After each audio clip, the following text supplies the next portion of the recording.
শুভ সকাল আমার সকল প্রিয় বন্ধুরা। পূর্ব মেদিনীপুর জেলার ছোট্ট একটি গ্রাম থেকে আমি মানসী। বন্ধুরা, তোমরা যে যেখান থেকেই আমার ভিডিওটা দেখছো, ভগবানের কৃপায় তোমরা খুব ভালো আছো এবং ছোটদের ভালোবাসা বড়দের আশীর্বাদ নিয়ে আমি আমার আজকের ভিডিওটা শুরু করলাম।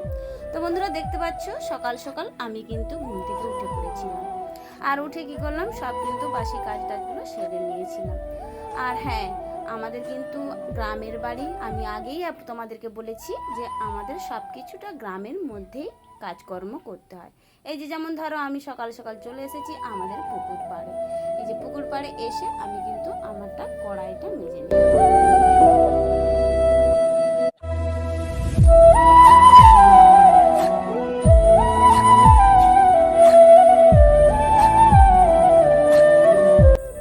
বন্ধুরা, কি জানো তো, দুঃখে যাদের জীবন গড়া, দুঃখ তাদের কিসে, এইটা তো একদম বাস্তব। আর আজকাল কি জানো তো বন্ধুরা, মানুষ মানুষের পাশে দাঁড়াতে ভুলে গেছে একেবারে। আর যাই হোক বন্ধুরা, দেখো আমি কিন্তু চলে এসেছি। আমি আমার এই যে পুকুর পাড়ে আমি জামা কাপড়গুলো আমি জাকিয়ে দিতে এসেছি। তারপরে জানো তো বন্ধুরা, একটা অঘটন ঘটে গিয়েছিল। কি বলো তো, আমি এই যে চান করতে নেমেছিলাম, চান করতে করতে কি হয়েছে জানো তো, আমার কিন্তু পাটা স্লিপ খেয়ে একটা নখ কিন্তু উঠে গিয়েছিল। আর যার কারণে কিন্তু আমার ভীষণ পাটা ব্যথা করছিল। আর আমি তো এখনই বুঝেছিলাম আমাদের রাস্তাঘাটগুলো তো খুব স্লিপার, যার কারণে হয়তো এরকম অঘটন ঘটতেই পারে। আর দেখো বন্ধুরা, আমি এখন ছাদে চলে এসেছি। ছাদে এসে জামা কাপড়গুলো এই যে মিলে দিচ্ছি। আর এই যে দেখতে পাচ্ছ, আমি সব জামা কাপড় মিলতেই মেঘটা কিন্তু ঘনিয়ে এসেছে, যেন মনে হচ্ছে এই বৃষ্টি নামে। তা এখন দেখো, চান টান করে পুজো টুজো করে আমি চলে এসেছি। আমি যে চা এবং মুড়ি নিয়ে, মুড়িটা কিন্তু আমতেল এবং চানাচুর দিয়ে মেখেছিলাম। আর খেতেও কিন্তু খুব টেস্টি হয়েছিল দেখো বন্ধুরা। আর খুব সুন্দর দেখাচ্ছে আমার দুধ চা এবং আছে সঙ্গে একটু হালকা মুড়ি।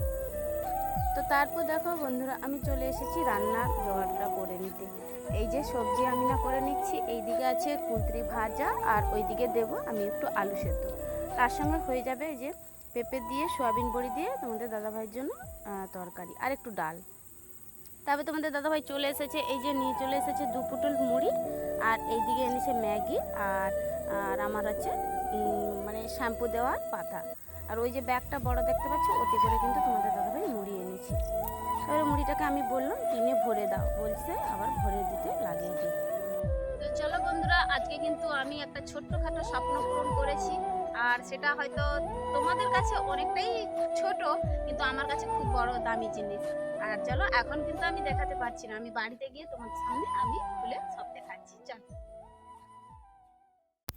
তো এই যে দেখো বন্ধুরা, আমি কিন্তু এবার বাড়ি চলে এসেছি, আর খুব আনন্দ সহকারেও চলে এসেছি। আমার মনটা আজকে খুব আনন্দ লাগছে। দেখো, আমার কিন্তু চোখ থেকে জলই বেরিয়ে গিয়েছিল, কারণ আমিও যে একটা জিনিস কিনতে পারবো সেটাও আমি ভাবতে পারছিলাম না, যে এই একটা প্রয়োজনীয় জিনিস। বিশেষ করে এই যে আমি নিয়েছি একটা স্ট্যান্ড।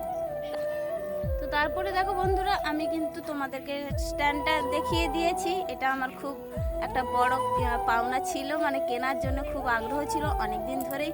আর আমি কিন্তু এর আগে এমনিতেই ভিডিও করতাম, আর তোমরা আমার ভিডিওর কোয়ালিটি দেখে হয়তো বুঝতে পেরে গিয়েছিলে। যাই হোক, আমার কিন্তু কেনার মতো কোনো সামর্থ্য ছিল না। আর এই যে চলে এসেছি দেখো।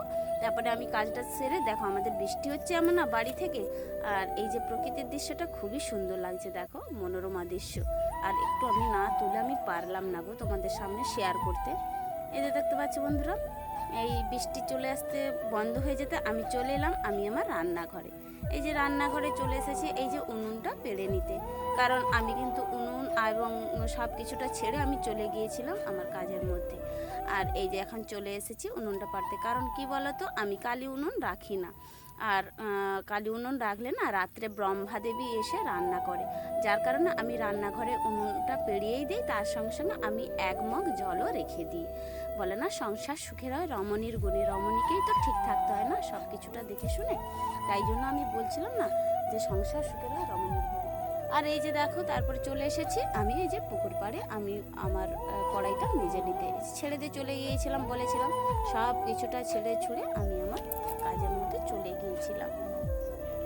তারপরে দেখো বন্ধুরা, মেয়েরা সব কিছুই পারে গো। মেয়েরা বাবার বাড়ি থেকে এক জায়গা থেকে আর এক জায়গায় এসে মানিয়েও নিতে পারে, এবং কম জিনিসেও মানিয়ে নিতে পারে, অল্প সামথিং কোনো প্রয়োজনীয় অপ্রয়োজনীয় জিনিসকেও মেনে নিতে পারে, না দিলেও তারা সেটাকে মেনে নেয়। এই যে বন্ধুরা জানো তো আমার আজকে পায়ে ভীষণ ব্যথা করছে গো, কেউ নেই আমার পাশে, আমার এমন নখটা উঠে গিয়েছিল, আমার নিজেকে খুব কষ্ট লাগছিল গো। আর আমি তোমাদের দাদাভাইকে বলেছিলাম যে আমার পাটা একটু মলমটা লাগিয়ে দিতে, যাই হোক আর বলে লাভ নেই। আর আমি কিন্তু আমার নিজের মতোই করছি, আমার পাটা না খুব ফুলে গিয়েছে আর আমি চলতে পারছি না গো। আর তার সত্ত্বেও আমাকে আমার সব কাজ করে নিতে হচ্ছে, এই যে আমার সংসারের সব কাজ, আমার কাজের সব কাজ, সব কিছুটা সেরে সুরে তোমাদের সামনে চলে আসছি। আবার তোমাদের সামনে বন্ধুত্ব করতেও আমি কিন্তু এক পাও পিছিয়ে নেই গো, তোমাদের সামনেও আমি চলে আসি। আর হ্যাঁ, আগের ভিডিওটা না আমার একদম ভয়েস কেটে গিয়েছিল, কি কারণটা আমি সেটা বুঝতে পারছিলাম না গো, যার কারণে ভয়েসটা একেবারে শোনা যাচ্ছিল, যার জন্য তোমাদের কাছে আমি ক্ষমা প্রার্থী গো, তোমরা শুনতে পেলে না আমার আগের কথাগুলো। বলে না, জীবন খাতায় প্রতি পাতায় এঁকে গেলাম আলপনা, আঁকা আমার বলবে কথা যখন আমি থাকবো না। হ্যাঁ, মানুষ দাঁত থাকতে দাঁতের মর্ম বোঝে না, দাঁত যখন ভেঙে যায় তখন মানুষ দাঁতের মর্ম বোঝে যে একটা দাঁতের কতটাই প্রয়োজন। যাই হোক, সংসারের ক্ষেত্রে স্বামী স্ত্রী দুজনকেই খুবই প্রয়োজন থাকে গো, একে অপরের পরিপূরক। আর দেখো বন্ধুরা, তারপরে কিন্তু কাজবাজ সেরে আমাদের বাড়ির সামনে থেকে একটা মিছিল গেছিল, যে মিছিলটা তো তোমরা সবাই জানো, সেইটা জাস্টিস। সেই জন্য বলছিলাম জাস্টিস চাই, আমরাও তো চাই। একটা মেয়ের পাশে দাঁড়ানোর মতো একটা মেয়েও পর্যন্ত যদি না থাকে বলো তো বন্ধুরা, তাহলে সেই মেয়েটা কোথায় যে দাঁড়াবে? এই জন্য বলছি না, আপন কেউ নেই, সবাই পর। যতই মুখে বলুক না কেন আমি আপন, আমি সব, কিন্তু কেউই কারো নয়, আমি একারই মতন। এই যে দেখতে পাচ্ছ মিছিলটা চলছে। আর বন্ধুরা, আমার ভিডিওটা আজ এই পর্যন্ত, ভালো লাগলে লাইক কমেন্ট শেয়ার করো, আর পাশে থাকো, খুব খুব খুব ভালো থেকো। এবং আমি ভালো আছি এবং পরের দিনও তোমাদের ভিডিও নিয়ে চলে আসছি, অপেক্ষা করো। Bye bye.